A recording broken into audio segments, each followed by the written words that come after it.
प्यारे बच्चों, इस वीडियो में +1 क्लास के मैथ सब्जेक्ट के chapter number 9 sequence and series की एक्सरसाइज 9.3 कर रहे हैं। यहाँ पे एक बहुत इंपॉर्टेंट टॉपिक है, वो है ज्योमेट्रिक मीन। 9.2 में हमने अर्थमेटिक मीन के बारे में पढ़ा था। अर्थमेटिक मीन जो था वो एपी सीरीज के बीच में था। अर्थमेटिक मीन किस में था? एपी सीरीज में।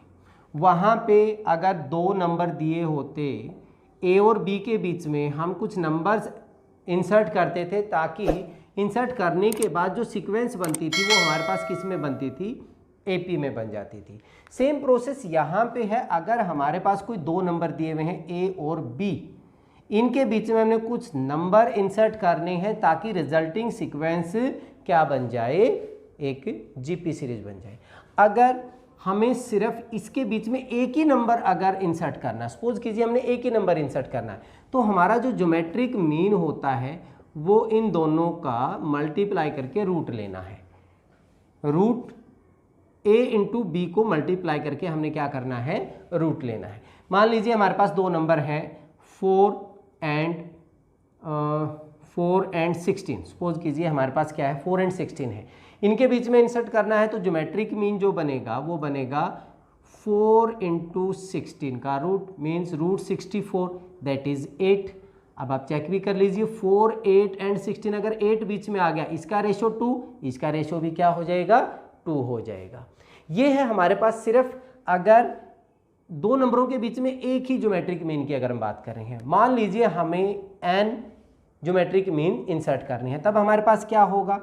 ये a हो गया, फिर हमने g1, g2, g3 and gn n geometric mean insert करने हैं किसके बीच में? a और b के बीच में। वहाँ पे हमने d निकाला था, b minus a upon n plus 1, क्योंकि अर्थमेटिक प्रोग्रेशन में हमें डिफरेंस ऐड करना होता है और ज्योमेट्रिक प्रोग्रेशन में हमें क्या करना होता है? रेशियो से मल्टीप्लाई करना होता है। यहाँ पे d निकला तो यहाँ पे r निकलेगा और r की वैल्यू होती है b upon a raise to power 1 upon n plus 1। ठीक है, अब इक्वेशन कर लेते हैं। उसके बाद तो हमारे पास जब r की वैल्यू आ जाएगी a में मल्टीप्लाई करते जाएंगे। Let a is equal to 1, हमने 1 और 64 हमने b ले लिया। इनके बीच में हमने 2 इंसर्ट करनी है, 2 इंसर्ट करनी means g1 and g2 insert करनी है। n की वैल्यू हमारे पास 2 हो गया, तो r क्या बनेगा हमारा? b अपॉन a और 1 अपॉन n की वैल्यू 2 है तो 1 अपॉन 2 प्लस 1 कितना हो जाएगा? 3 हो गया। 64 क्या बनता है? 4 की पावर 3 एंड 1 अपॉन 3, 3 से 3 कैंसिल करेंगे तो क्या हो जाएगा? 4 हो जाएगा। That means r is equal to 4 हो गया। सो g1 जो आपका बनेगा, g1 वो क्या बनेगा? a into r. First term को r से मल्टीप्लाई करने से ही हमारे पास अगला नंबर आ जाएगा। दैट मीन्स 1 इंटू 4 क्या बन गया? 4। g2 जो बनेगा वो ar की power 2, ar square means 1 into 4 का स्क्वेयर, ये 16 हो गया। अब चेक भी कर लेते हैं, 1, 4, 16, 64 क्या ये जीपी में बन रहे हैं?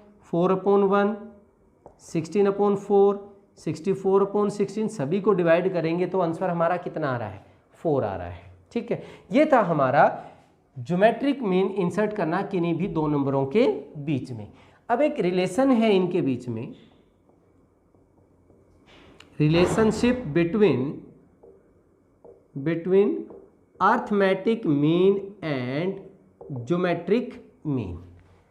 किन्हीं भी दो नंबर को ले लेते हैं। मान लीजिए हमारे पास a और b के बीच में अर्थमेटिक मीन हमने क्या बताया था? a प्लस b बाई 2, इन दोनों को ऐड करें एंड डिवाइडेड बाई 2 बीच में आ जाएगा। और अगर हम ज्योमेट्रिक मीन की बात करें, ज्योमेट्रिक मीन हमारा क्या होता था? अभी क्या बताया हमने? Root of ab। ठीक है, अर्थमेटिक मीन में से ज्योमेट्रिक मीन अगर हम माइनस कर दें, क्या बनेगा? a plus B divided by 2 minus का root of A B. LCM लीजिए, एलसीएम मैंने 2 ले लिया, a प्लस बी माइनस का 2 into root of A b. आप इसको कैसे लिख सकते हैं? a को हम लिख सकते हैं रूट a का स्क्वेयर प्लस रूट b का square minus 2 into root a into root b divided by क्या हो गया, 2 हो गया। ये वैल्यू क्या बन जाएगी, root a minus root b the whole square divided by 2। अब ये जो वैल्यू है स्क्वायर में आ गया, स्क्वायर में होगा तो पॉजिटिव होगा, अपॉन 2 तो है, कुछ भी वैल्यू हो सकता है, लेकिन ग्रेटर देन क्या होगा, 0 होगा, which is always greater than और इक्वल टू 0। 0 कब होगा, when a and b are same, अगर ए और बी सेम होंगे तो 0 हो जाएगा, otherwise it is greater than 0, means arithmetic mean minus geometric mean is greater than और इक्वल टू 0। इसको इधर लेके जाएंगे तो इसका मतलब क्या होगा, arithmetic mean is always greater than और इक्वल टू ज्योमेट्रिक मीन। जो अर्थमेटिक मीन होता है वो हमेशा ज्योमेट्रिक मीन से क्या होगा, या तो इक्वल होगा या फिर उससे बड़ा होगा। चलिए, ये था हमारा geometric mean and relationship between arithmetic mean and geometric mean. अब हम क्वेश्चन करते हैं इसका। Question number 26, insert 2 numbers between 3 and 81 so that the resulting sequence is GP. Means हमने ज्योमेट्रिक मीन इंसर्ट करने हैं इसमें। सॉल्यूशन देखें हमारे पास, late 2 numbers between 3 and 81 are G1 and G2। तो हमारे पास 3, G1, G2, 81 are in GP, ये जीपी में हो जाएंगे। हमने क्या निकालना था, आर निकालना था। आर की वैल्यू क्या होती थी, b upon a raise to power 1 upon n plus 1, but is a हमारा यहाँ पे 3 है, बी हमारा 81 है और एन हमारा कितना है, 2 है। यहाँ पे वैल्यू पुट करेंगे, 81 डिवाइडेड बाई 3 1 अपॉन 2 प्लस 1, इसको कैंसिल करें, 27 1 upon 3, that means 3 raise to power 3 1 upon 3 cancel होके आर की वैल्यू हमारे पास कितनी होगी, 3 हो गई। अब G1 क्या था, a इंटू आर, ए हमारा 3 है, आर की वैल्यू 3 है, 9 हो गया। G2 दूसरा number a r square, 3 into 3 का स्क्वेयर, 9 3 जा 27।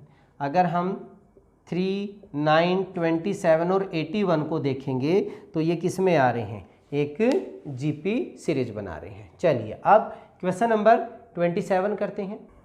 क्वेश्चन नंबर 27 स्टेटमेंट क्या है, find the value of n so that a raise to power n plus 1 plus b raise to power n plus 1 upon a raise to power n plus b raise to power n may be the geometric mean between a and b। a और b के बीच में geometric mean की value ये दी हुई है, we have to find the n। Solution देखिए, gm between a and b क्या दिया हुआ है, a raise to power n plus 1 plus b raise to power n plus 1 divided by a raise to power n plus b raise to power n।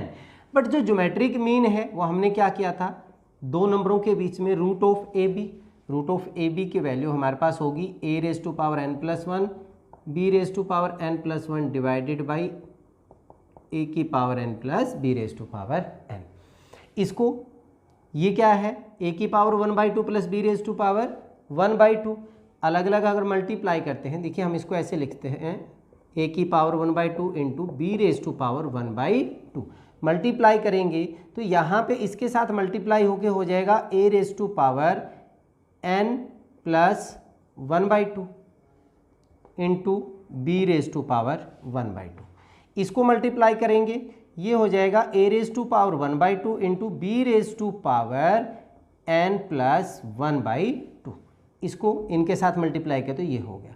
ये value हमारे पास क्या है, a raise to power n plus 1 plus b raise to power n plus 1। अब इसको इधर ले जाएं, इसको इधर ले आएं तो हमारे पास वैल्यू, या इसको हम इधर ले आएं तो क्या बन जाएगा, a raise to power n plus 1/2 into b raise to power 1/2 minus a raise to power n plus 1। यहाँ पे b raise to power n plus 1 है, minus a raise to power 1/2 into b raise to power n plus 1/2 है। इसमें और इसमें हमारे पास क्या common है, n+1, यहाँ पे n+1/2 है, तो छोटा कौन सा हुआ हमारा, n+1/2 होगा, n+1/2, ये हाफ पावर ज़्यादा है हमारी, तो क्या हो सकता है, कॉमन हो गया हमारे पास n+1/2 मैंने कॉमन ले लिया। ध्यान दीजिए इसमें और इसमें सिर्फ हाफ पावर का डिफरेंस है, n सेम है, ये 1/2 है, ये 1 है, तो ये हाफ ज़्यादा है, तो हमने ये कॉमन ले लिया। यहाँ पे क्या बचा, b⁻1/2 माइनस यहाँ से सिर्फ a⁻, क्या बचेगा, 1/2। ठीक है, ऐसे ही इसमें हमारे पास ये छोटा है, तो हम b⁻n+1/2 हमने कॉमन ले लिया। यहाँ पे b⁻1/2 माइनस a⁻1/2 हमारा यहाँ पे शेष रह गया। ये वैल्यू सेम हो गई, तो यहाँ से हमारे पास ये वैल्यू क्या हो गया, कैंसिल होगी। अब हम कैसे लिख सकते हैं, a⁻n+1/2, इसको मैं इधर इज इक्वल टू, चले एक बार ऐसे लिख लेते हैं हम 1/2, अब इधर लेके आएंगे तो डिवाइड हो जाएगा, a⁻n+1/2 divided by b⁻n+1/2 is equal to 1। इसको आगे कैसे लिख सकते हैं हम, a/b⁻n+1/2 and is equal to 1 है, 1 को हम कैसे लिख सकते हैं, a/b⁻0 लिख सकते हैं। अब बेस सेम है, तो n+1/2 is equal to 0, n is equal to -1/2 is your answer. तो बहुत ही आसान सा था, सभी क्वेश्चंस बहुत ही आसान से थे। चलिए इस वीडियो में इतना ही, नेक्स्ट वीडियो में अगले क्वेश्चंस के साथ फिर मिलते हैं, तब तक के लिए जय हिंद जय भारत।